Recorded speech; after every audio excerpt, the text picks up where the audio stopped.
Buenas noches. En el programa de hoy tendremos tres invitados experimentados, personajes de la política y de la actividad pública, con quienes estaremos conversando acerca de la realidad social, política y económica del país, como es costumbre en nuestro programa. En el primer bloque estaremos hablando con la ex intendente de Resistencia, la ingeniera Aida Ayala, quien ostenta en la actualidad el cargo de directora de Asuntos Municipales en el Poder Ejecutivo Nacional. Ella nos estará contando qué hay en torno al llamado Plan Belgrano, ese proyecto que tiene el Gobierno Nacional para el NOA y el NEA de nuestro país. En segundo término estaremos charlando también con otra chaqueña, la diputada nacional Sandra Mendoza, del Frente para la Victoria, con quien estaremos hablando y nos estará haciendo saber de su actividad legislativa en torno a específicamente a lo que hace a la seguridad social y previsional, que es su especialidad. Por último, tendremos invitado al señor Rubén Grimaldi, un experimentado sindicalista de UTERA, que es el gremio que nuclea a los empleados de PAMI. Este hombre de larga militancia gremial y política nos estará contando acerca del presente y el futuro de esta obra social, así como nos hará un raconto en torno a la realidad política y social que vive nuestro país, y se estará mencionando también esta situación de crisis por la que se halla atravesando el Partido Justicialista, del cual él forma parte. De ahí que el programa del día de hoy resulte de interés en contenido y por la experiencia de los invitados, por lo que los invito a que veamos el desarrollo del programa luego de los auspicios. Muchas gracias.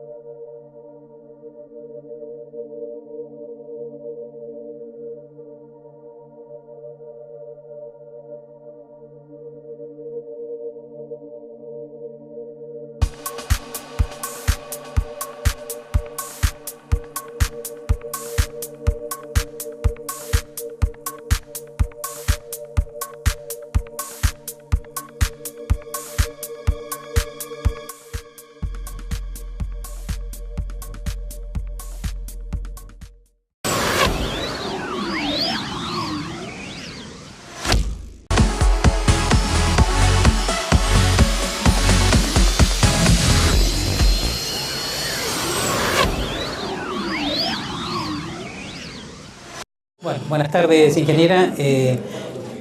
La vimos trabajar intensamente en el día de hoy en la Comisión de Asuntos Municipales. Sabemos que usted ostenta ese cargo en el Poder Ejecutivo Nacional. Cuéntenos de qué se trató esta sesión específicamente con la Comisión. Bueno, para mí es importante porque nosotros tenemos que ponernos a disposición de quienes fueron electos por el pueblo, en este caso los diputados, que querían saber, ¿no es cierto?, cada una de las tareas que estamos realizando en la Secretaría de Asuntos Municipales y que tiene que ver con ponerse a disposición humildemente de la experiencia a cada uno de los intendentes, 2.337 que existen en el país, y bueno, basándonos siempre en la planificación y en el estado presente. Perdón, el estado presente al lado de los intendentes, ¿no? Que quienes estuvimos en esta trinchera sabemos que en los lugares más lejanos el intendente necesita la presencia del funcionario del gobierno provincial y de funcionarios nacionales. Y eso es lo que nos ha encomendado el presidente de los argentinos, trabajar fuertemente, porque el federalismo no es solamente la distribución de los recursos, sino es también la comunicación, los programas y proyectos que tenemos que poner a disposición de los intendentes, los subsidios que existen y ser la puerta de entrada, ¿no es cierto?, de todas las inquietudes y programas que existen para los intendentes a nivel nacional. Usted ha sido intendente de la ciudad de Resistencia con éxito, le diría, por conocimiento personal, pero es conocedora obviamente de la región. ¿Qué programas tiene? Sabemos que hay un plan, el llamado Plan Belgrano, que es muy ambicioso para el norte argentino.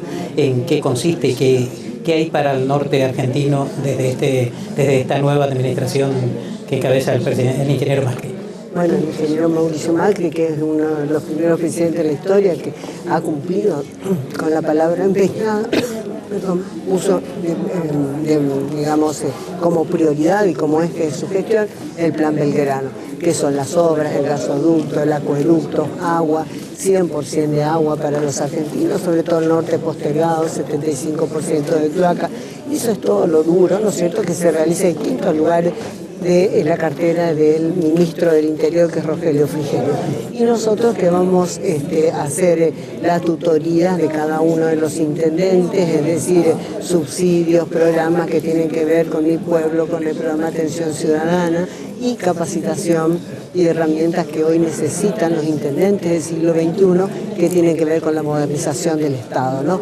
Hoy ya un intendente que no solamente hace la coyuntura de barrer las calles, de los servicios, de las obras de pavimento, sino que también cumple un rol fundamental en la creación del empleo, de empleo genuino en cada uno de sus pueblos. Y esas herramientas nosotros ponemos a disposición de los intendentes. Hay una obra emblemática de la que se viene conversando desde hace bastante tiempo y que es el segundo puente que une Chaco con Corrientes.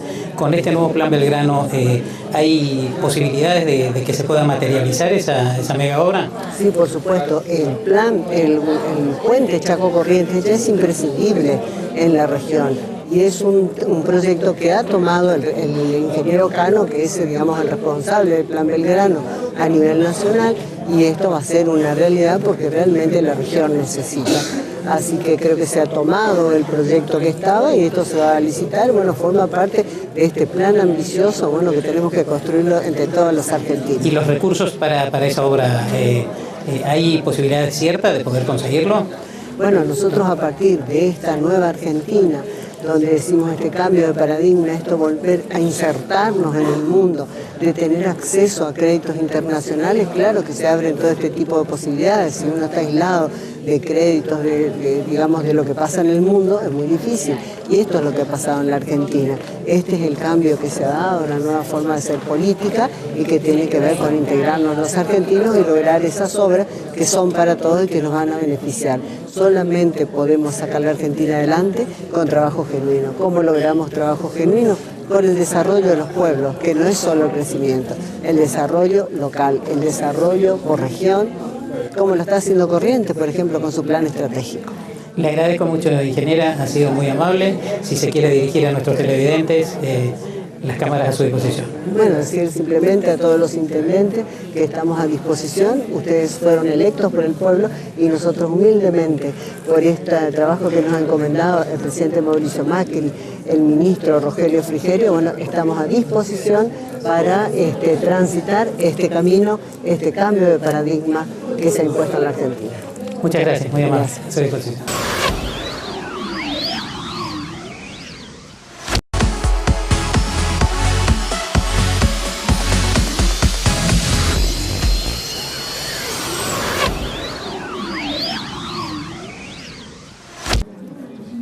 Bueno, buenas tardes. Estamos en la Cámara de Diputados de la Nación entrevistando para nuestro programa Opinión Federal a la diputada nacional Sandra Mendoza del Partido Justicialista del Chaco. Buenas tardes, diputada. Le agradezco que nos haya atendido.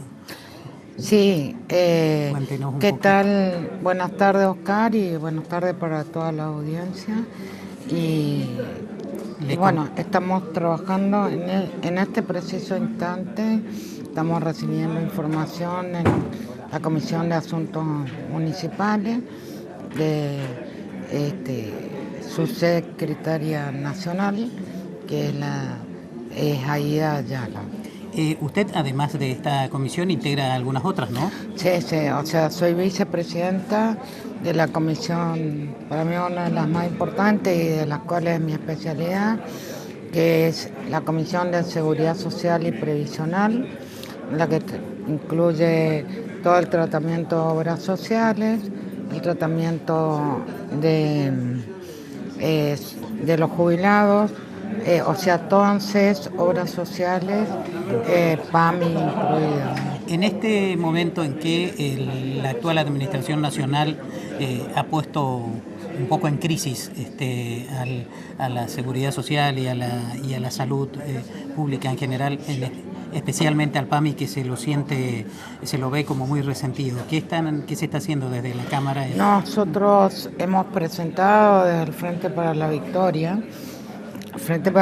PJ, ¿no? Claro. Hemos presentado hoy un dictamen para que se retrotraiga los aumentos que han producido a los medicamentos para los jubilados. Además, estamos de acuerdo que se revise absolutamente todo, pero me parece que la seguridad social que hicimos durante el gobierno anterior, de Cristina y Néstor, creo que tiene que seguir profundizando para dar más beneficios, claro, justamente eso es lo que más solidario, y no volver para atrás. Es justamente lo que le iba a decir. Es público y notorio de que se ha ido achicando o acortando el brazo del Estado, sobre todo sobre los que más necesitan. Bueno, o sea, nosotros, se han ido levantando subsidios, yo particularmente, como máster que soy del Sistema y Servicios de Salud y de Seguridad Social y Previsional, no estoy de acuerdo con ese achicamiento porque ni con que en septiembre se terminen las moratorias para las jubilaciones de ama de casa. Siempre sostuve y he aprendido en el mundo los sistemas solidarios de seguridad son los que mejor funcionan en el mundo, ¿no? De hecho, en Francia existe así, en España es lo mismo, mayor todavía. Y yo creo que uno de los porcentajes, uno de los programas que hay que seguirlo son dos, uno el británico y otro el de España, son los mejores de seguridad social. ¿Qué futuro usted le vislumbra con esta administración nacional? A eso a esa seguridad social que fue extensiva, a esas moratorias que permitió que muchos abuelos aún sin aportes hayan podido jubilarse. Nosotros vamos a seguir acá, John. La verdad que no me interesa hablar del gobierno nacional, me interesa el trabajo que podemos hacer en conjunto con todas las fuerzas políticas y defender los derechos que se han conseguido y aumentar esos derechos constitucionales. Ahora, ¿usted ve que será posible eso? Sí, ¿En la práctica va a ser posible? Yo creo que es posible porque sumando, vamos a decir, votos de diferentes bloques, estamos de acuerdo en ese sentido. Que propongan una ley, que proponga el Poder Ejecutivo, no significa que se haga eso porque tienen que pasar por el Congreso después para retrotraerse los derechos son adquiridos y uno para cambiar de derecho tiene que derogar una ley y eso tiene que pasar por el Congreso. Por lo tanto, hasta ahora no tienen fundamentos legales, jurídicos en lo que han hecho. De hecho, ayer, no sé si vio, o anteayer, un juez de acá anuló el dispositivo despido del Senado organizado por Gabriela Michetti. Claro. Porque no tiene, vuelvo a repetir, esto está en la Constitución, no se pueden derogar derechos adquiridos, salvo cambiarlos por derogar una ley y volver a empezar otra ley. Y eso no se ha hecho. Claro. Sea el partido que sea o el frente que sea. Obviamente. ¿No?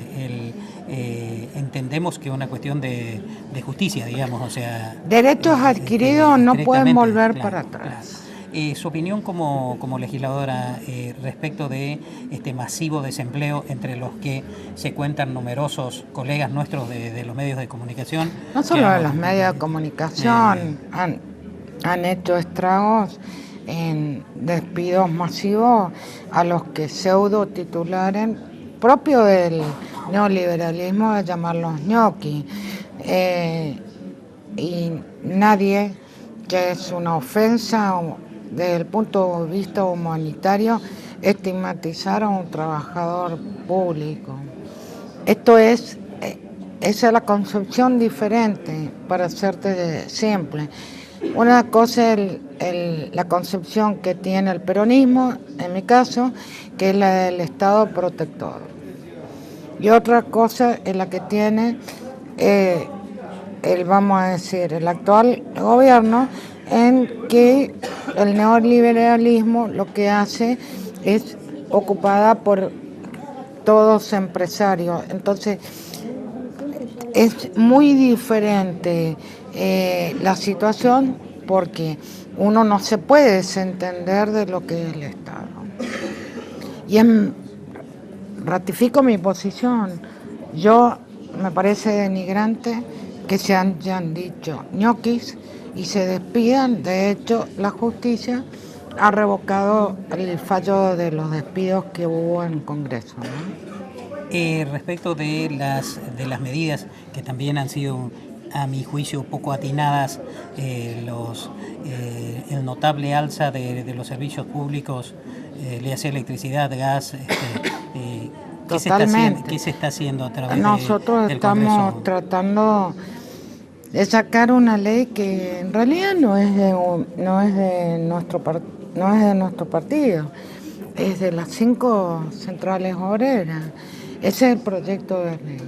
Entonces, que fracasó el quórum la semana pasada no significa que yo estoy en contra del despido, porque entiendo que si uno despide encima con semejante tasa de aumento, no solo la inflación, sino la tasa de aumento de los servicios de consumo, inmediatamente cae tanto que hablamos de las pymes.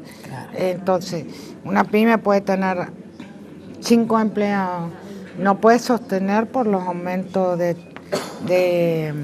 gas, de luz principalmente, a esos 5 empleados. Entonces, vamos a decir, es un derrame complejo de una situación social que lleva a una situación social de mucha precariedad, y por supuesto directamente eso se llama estallido social. Claro. Diputada, le agradezco mucho realmente la deferencia que ha tenido. Yo les agradezco periodística, lo que quiera decirle a nuestros televidentes, que son del norte argentino, especialmente. Sí. Yo soy de Chaco y bueno, soy del peronismo, frentista, pluralista. Jamás he preguntado color político, pero pienso que desde la doctrina nacional justicialista no se puede permitir. Nosotros estamos no oponiéndonos al gobierno, estamos defendiendo los derechos adquiridos de todos los ciudadanos. Así que, bueno, muchas gracias y a su disposición, ¿no? Le agradezco mucho. Y un gran saludo a Corrientes. Muchas gracias, muy amable. Muchas gracias, hasta luego.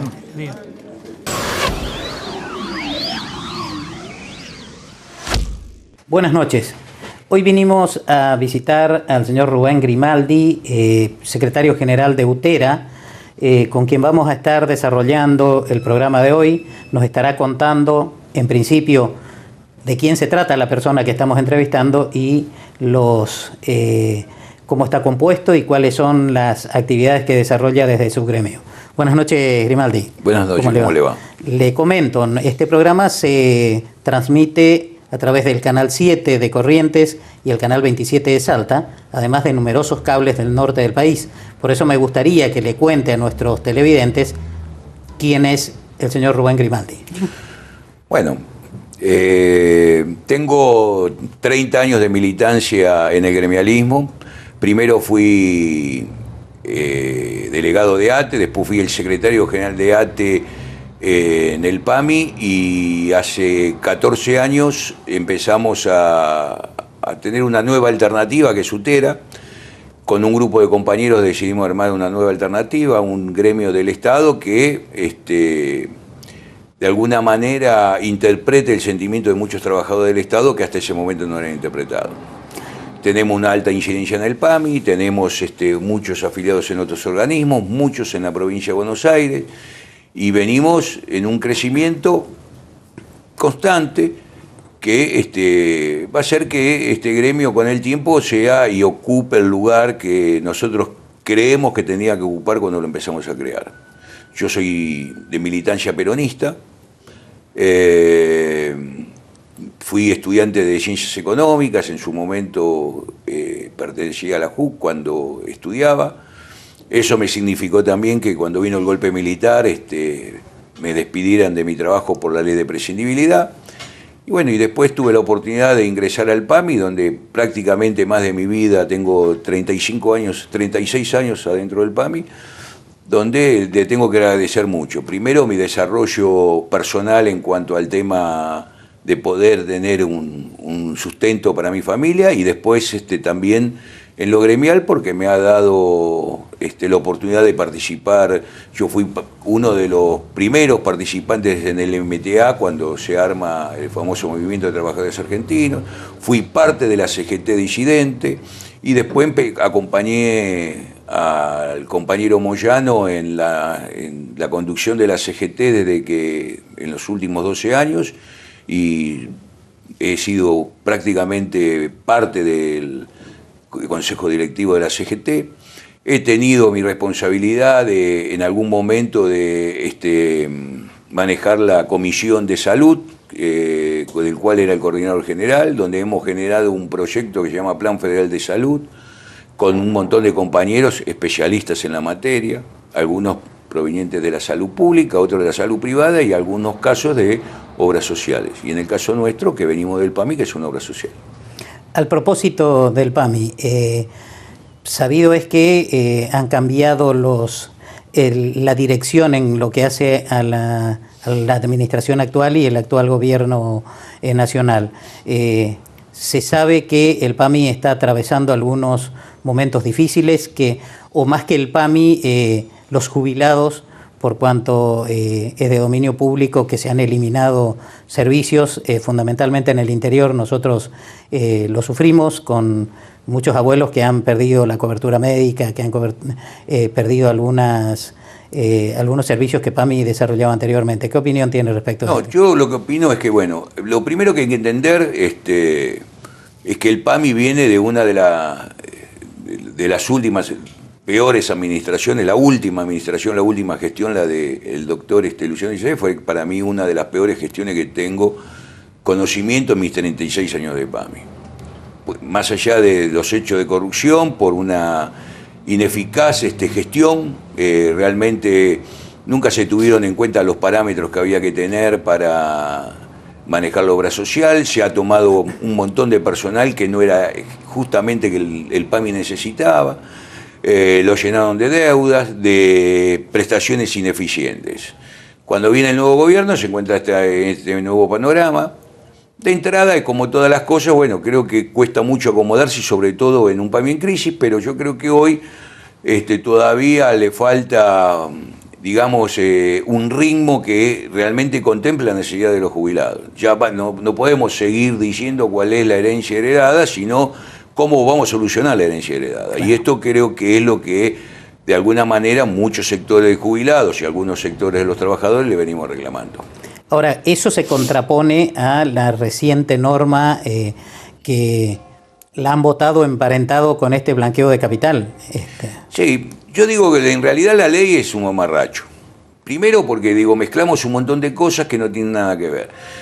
Yo creo que es necesario en la Argentina, y porque viene sucediendo en el resto del mundo, primero porque se ha alargado la edad de vida, segundo porque los pasivos empiezan a achicar la diferencia con los activos, de una verdadera discusión de una nueva ley previsional. ¿Para qué? Para garantizarle una buena jubilación a quienes están hoy, pero sobre todo para garantizar la futura. Después mezclamos el tema del blanqueo y el tema de la coparticipación. Y el tema de la coparticipación me parece que, según tengo entendido y hasta donde pude averiguar, tiene que ser un tratamiento específico primero del Senado, porque en realidad lo que trata la coparticipación es la distribución de la plata para las provincias. Y acá fue al revés, acá empezó en Cámara de Diputados, tapadas por algo que vendieron como que era un reconocimiento histórico para los jubilados, y que en realidad no es tan así, pero creo que el tema de la coparticipación tenía que tener un tratamiento aparte. Y después el otro tema es el blanqueo, que ojalá tenga éxito porque supuestamente va a ser la fuente de financiación del pago de estos 2 millones y pico de jubilados que se van a ver de alguna manera beneficiados, entre comillas, con la nueva ley. En el tema del blanqueo, digo, ¿a quién beneficia el blanqueo?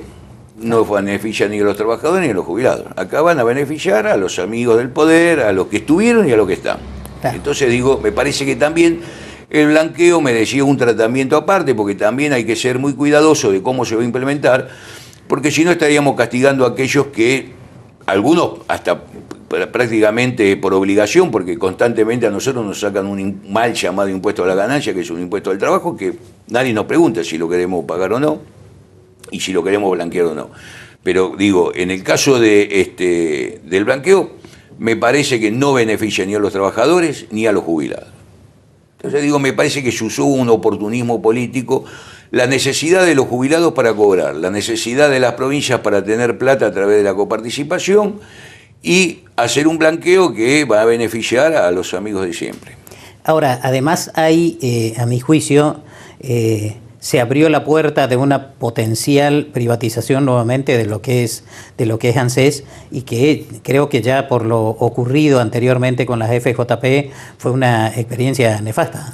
No, seguro. Yo creo, por eso digo, cuando hablo que ojalá que tenga éxito el blanqueo, que es la fuente de financiación del pago de estas deudas previsionales, lo que digo es, ¿por qué? Porque si no vamos a empezar a vender, porque lo que nadie dice que la ley permite la venta de las acciones que hoy tiene el ANSES como fondo de garantía. Claro, a eso me refería justamente cuando le hacía... Porque aparte ese fondo de garantía lo que hace es de alguna manera paliar alguna situación, es decir, un fondo cíclico. Si hay algún desmanejo económico, eso cubriría momentáneamente y permitiría seguir pagando las jubilaciones. Desaparecido esto, aparecerían las viejas recetas a la cual nos tienen acostumbrado la derecha, que vamos a privatizar. Y volveríamos nuevamente al gran negocio que fueron las AFJP, que fueron negocio para todos menos para los jubilados. Claro. Respecto de la alta inflación, que también viene siendo materia de comentarios de todos los medios y que fue dejando atrás sin ninguna duda el salario de los trabajadores. En cuanto al gremio de ustedes, ¿ya han tenido paritarias? ¿Qué expectativas tienen respecto de la inflación? Nosotros hemos tenido paritarias, como han tenido la mayoría de los gremios, todas a la baja de lo que hoy blanquea el mismo ministro de Economía, que vamos a tener una inflación interanual del 42%.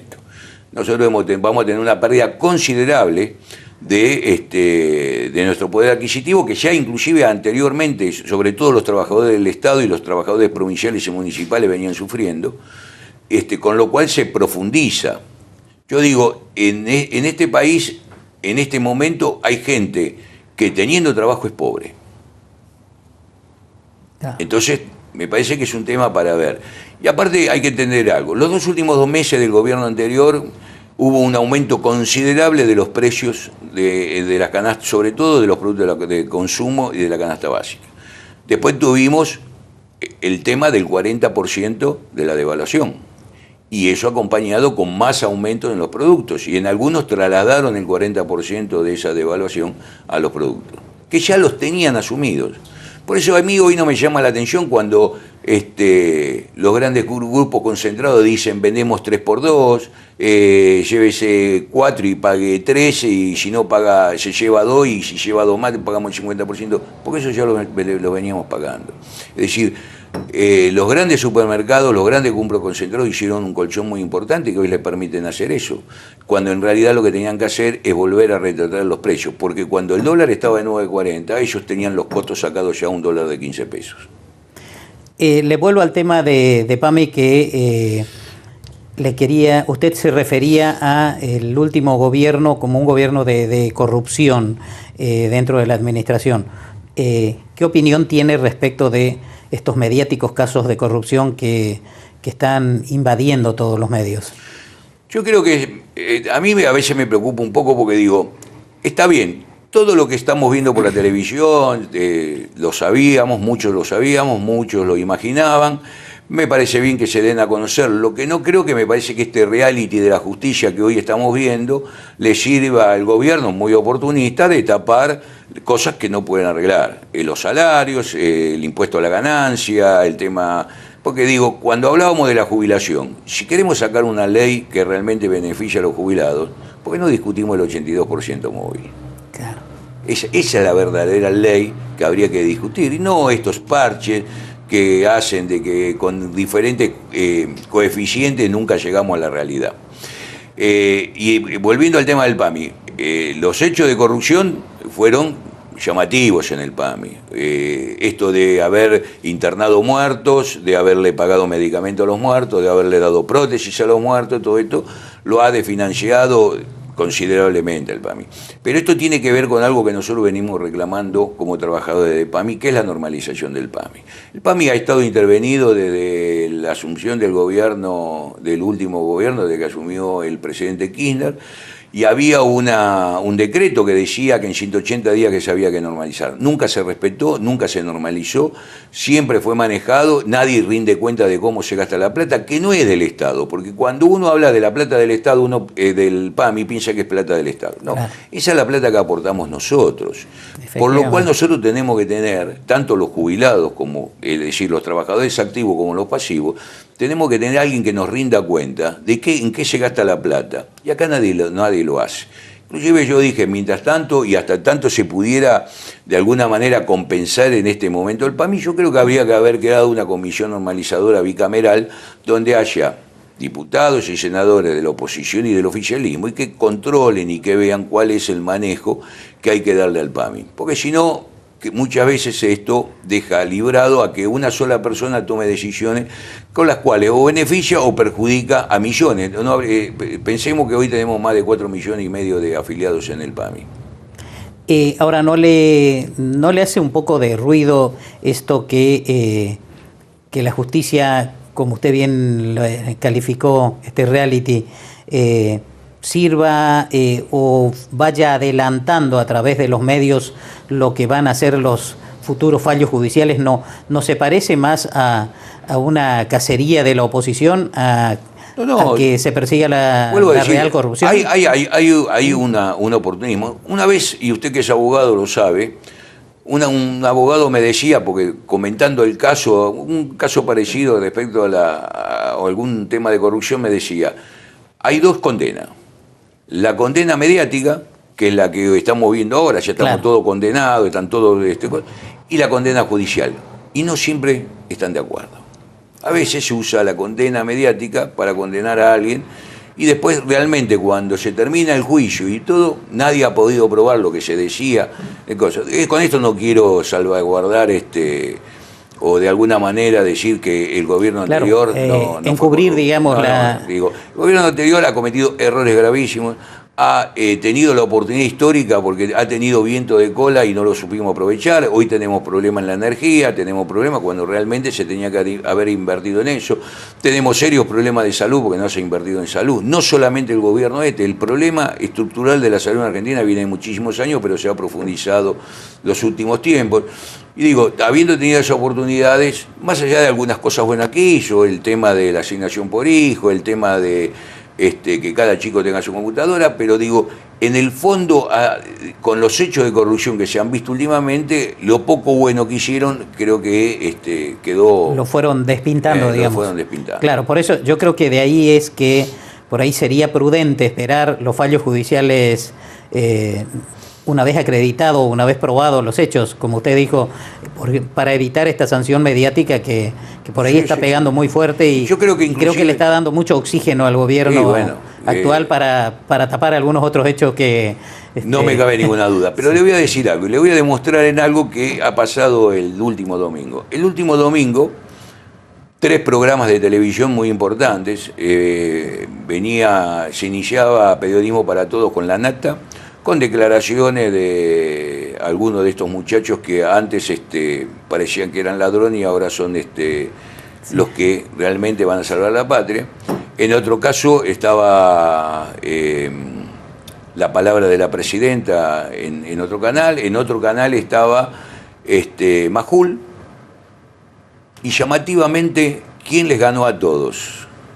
Susana Jiménez, que no tenía ningún activo de ser un programa político. Entonces digo, esto no demuestra que quizás la gente está cansada de algo que ya sabe, que lo vivió y que lo único que sirve hoy es para taparle los problemas que tienen y que nadie dice realmente cuáles son las necesidades que tienen. Sí, entiendo que es así, sí, es para pensar sin ninguna duda. Sí. Yo creo que la gente está un poco hastiada ya de este tipo de... La gente quiere soluciones. Claro. Yo creo que hoy la gente... Está bien, yo creo que el gobierno había tomado la rienda en un momento difícil, en una situación difícil, no solamente en el contexto nacional, sino internacional, pero la gente dice, si alguien se postula para algo, si usted quiere ser abogado, lo que trata de ser un buen abogado. Si uno se postula para ser presidente, lo mínimo que quiere, o la gente vota para que tener un buen presidente. Entonces creo que esto es lo que está esperando la gente, soluciones a los problemas reales. Estas medidas, las últimas medidas, la inflación que hubo en noviembre y en diciembre, más la devaluación, más esto, ha generado que hoy el país, y esto dicho yo no voy a poner en tela de juicio lo que dijo la UCA, hoy tenemos 1.400.000 nuevos pobres. Si miramos el camino que tenemos, y ya acá no hay un periodo donde haya inversiones y se salga a hacer obra pública, donde se empieza a motivar la industria, creo que vamos a una recesión y eso trae despidos, con lo cual vamos a seguir generando pobres. Pues yo digo, todos estamos muy a la expectativa de lo que pase en este segundo semestre, que era, según el gobierno, el semestre de las soluciones. El semestre de las soluciones. El movimiento obrero en general, digamos, la CGT, de la cual usted forma parte, ¿cómo está parado frente a esta actual administración? ¿Se unifican? Se habla de que se hoy va a unificar las 4 CGT. Hoy se está en un proceso de unificación de los sectores del movimiento obrero que de alguna manera pueden constituir la CGT, como también la CTA está en el mismo camino, porque creo que todos miran algo. Nosotros tenemos que tener un movimiento obrero fuerte para realmente empezar a plantearnos qué oposición le vamos a dar al gobierno, y lo tenemos que dar desde lo sólido, desde lo fuerte de un movimiento obrero unido. Y aparte también, porque muchos de los que estamos dentro de las CGTs, de las diferentes y todo, también estamos muy a la expectativa de cómo se vuelva a reorganizar el peronismo, y creo que nos va a caber a los dirigentes gremiales tener un protagonismo muy importante en eso. ¿El peronismo en particular se reorganiza y cómo? Bueno, creo que primero hay que hacer una profunda autocrítica. Segundo, creo que hay que buscar los mejores elementos y los mejores hombres que estén en condiciones de llevar el peronismo nuevamente a la victoria, con proyectos y con políticas de Estado que realmente la gente empiece a sentir que son la necesidad de ellos tiene que hacer que acompañe ese proyecto. Hay muchos dirigentes jóvenes que hoy mínimamente están planteándose reorganizar esto, y bueno, creo que hay que sentarse, hacer una autocrítica seria, hay que ver a dónde vamos y con quiénes vamos. ¿Se vislumbra a priori algún liderazgo? No, yo no veo, hoy por hoy no veo ningún liderazgo que realmente sea desencadenante. Hay algunas fracciones que tienen, al menos hoy, que no es lo mismo trasladarlo después a los votos, claro, pero tienen una buena mirada de la gente, el caso de Massa, el caso de Urtubey, hay expectativas también con Randazzo, que más allá de yo haber sido muy crítico con el gobierno anterior, le reconozco que Randazzo había hecho una buena política en cuanto al tema de los ferrocarriles, y encima en tema del Ministerio del Interior con los documentos y todo, creo que ha ayornado muchísimo lo que antes era. Antes, para conseguir una cédula había que hacer una cosa. Sí. Bueno, creo que ha gestionado bien. Y también se lo mira con expectativa en la provincia de Buenos Aires, a ver qué decisiones van a tomar. Yo digo, va a haber todo un medio año de evolución. Esto ha ayudado a que la CGT en agosto por ahí se unifica, que el peronismo va a entrar en sesión de debate, porque cuando nos quedamos a acordar, llegamos a marzo y ahí empezamos la carrera para las próximas elecciones. Claro. Ahora, ¿no se los ve a Massa y Urtubey muy tirados a la derecha? Desde su óptica de peronista le consulto. Yo creo que hoy todavía nadie sale a mostrarse realmente lo que es. Digo, por eso digo, cuando te llega un debate... Se los ve bastante complaciente con la actual administración, sí, incluso. Yo creo que sí. Pero yo creo que por eso digo, hoy son todos sectores y fracciones del movimiento que en algún momento van a tener que sentarse en una mesa y plantearse una política real que tiene que ser acompañada por aquellos que conduzcan y por el resto del peronismo. Hoy todavía eso no ha pasado. El kirchnerismo, a su criterio, ¿qué rol va a jugar de aquí hacia adelante? Yo voy a decir algo que a algunos les va a llamar la atención. Todavía el kirchnerismo tiene una porción de seguidores, sobre todo en algunos sectores jóvenes, como los sectores de la cámpora y todo.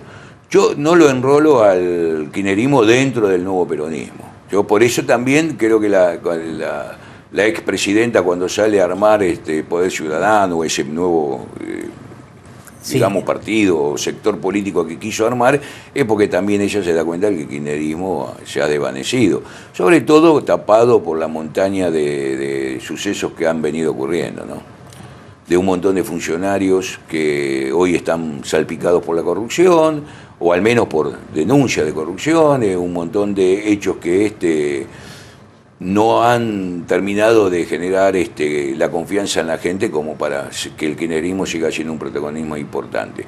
Yo en esto, por eso siempre digo y aclaro, y se lo digo a algunos compañeros y amigos que tengo que son de alguna manera simpatizantes del PRO, le digo, no se compren lo que en algún momento se compró el gobierno de Cristina, que el 51% le dé poder para todos, porque aparte ese 51% tiene un 25% de votos reales y un 25% de votos y el resto son votos prestados, con los cuales ellos van a tener que rendir cuentas ahora en octubre del año que viene, porque esos votos no fueron a favor de, sino en contra de. Entonces no son votos que ha tenido el PRO. Es decir, la gente cansada, algunos sectores han buscado una nueva opción y la opción en ese momento era Cambiemos. Así como en octubre del 2017 creo que la gente va a buscar otras opciones si este gobierno no encarrila para el lado que todos esperamos, que es para el lado de los trabajadores y del pueblo. Grimaldi, le agradezco mucho la deferencia que ha tenido en recibirnos. Tiene las cámaras de nuestro programa para dirigirse a nuestros televidentes del norte argentino con lo que crea conveniente. No, seguro. Le agradezco mucho, aparte de que me haya dejado participar del programa, de que pueda llegar sobre todo a sectores que están bastante retrasados y bastante alicaídos con el tema de las economías regionales y todo, como es el norte del país. Por eso digo, hay que tener esperanza, pero la esperanza también hay que aportarla en la lucha. Si no se puede lograr en el camino de la negociación, se sigue por el camino de la lucha.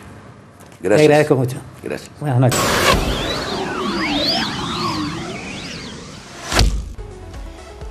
A lo largo de mi experiencia como comunicador, se ha dado prácticamente de manera constante una disparidad entre la realidad que vive el funcionario de lo que vive el habitante común.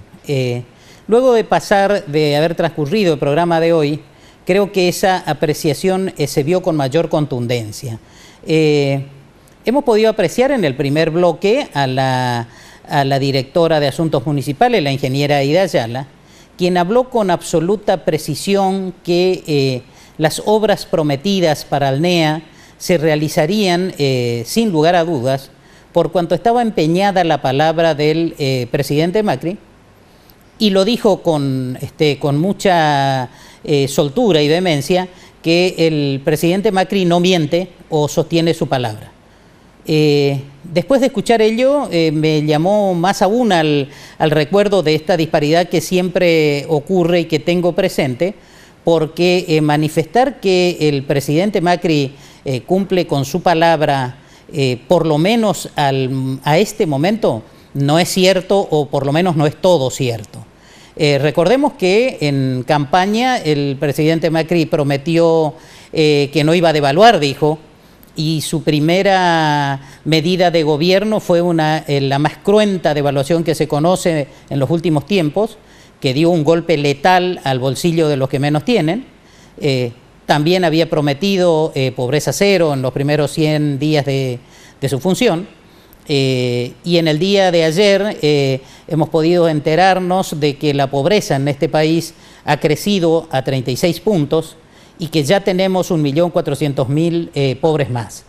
Y bueno, así podríamos ir enumerando un sinnúmero de incumplimientos que va acumulando este nuevo mandatario. Entonces nos lleva a la reflexión de pensar que o es una suerte de obediencia debida que los funcionarios deben repetir, o están menoscabando la inteligencia del ciudadano argentino. Porque no se puede afirmar de tal manera, tan suelto de cuerpo, determinadas afirmaciones, y sobre todo cuando se trata de concreciones de obras que saben que no son ciertas o que por lo menos son de difícil construcción en la estación oportuna. Pero ello aparentemente es una matriz que se repite no tan solo desde el gobierno nacional, sino que también tiene repercusión en los gobiernos provinciales o los gobiernos que están en la misma línea. En estos días, hace muy pocos días, que el gobernador de Corrientes afirmó ante los medios de difusión que todo habitante de nuestra provincia puede abonar una factura de 2.500 pesos por el servicio de fluido eléctrico, sin pensar que en Corrientes un médico con 30 años de antigüedad en la salud pública cobra 9.000 pesos, o un docente con 10 años cobra 8.500, o un policía que cobra menos de 8.000 pesos. ¿Cómo entonces podría aseverarse semejante cosa teniendo en cuenta los ingresos con que cuenta la ciudadanía en una de las provincias más pobres del país como es la nuestra? Pero esto es anecdótico y quedaría en el mero comentario si es que no tenemos en cuenta de que esto es una suerte de orden de trabajo que tienen, por llamarlo de alguna manera, de prometer, y que eso le sirvió a Mauricio Macri para que hoy sea presidente, y también, ¿por qué no decirlo?, le sirvió a Eco Cambiemos para que ostente 12 años de gobierno con serias intenciones de lograr una reforma de la Carta Magna para tratar de perpetuarse con alguna nueva reelección. Ese es un punto que los correntinos debemos tener especialmente en cuenta, más aún cuando el año próximo sabemos que hay elecciones. Creo que debemos reflexionar, por eso hago hincapié en este primer bloque que me pareció por demás interesante. En cuanto al segundo bloque con la diputada Sandra Mendoza, debo rescatar que se la ve muy sacrificada y muy dispuesta a salvaguardar los derechos adquiridos por los ciudadanos durante la década pasada. Así ella misma afirmó en tal sentido. Ha sido contundente esta legisladora, por lo tanto me exime de mayores comentarios.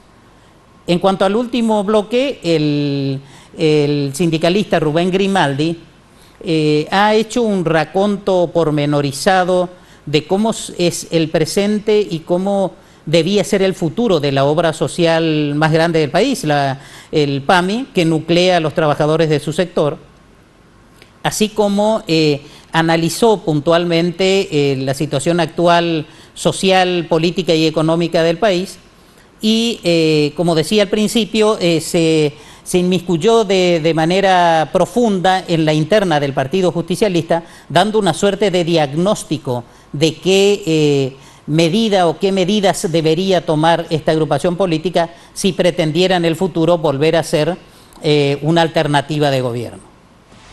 En fin, entiendo que por los temas tratados y por la experiencia y solvencia que han demostrado nuestros entrevistados, ha sido un programa interesante.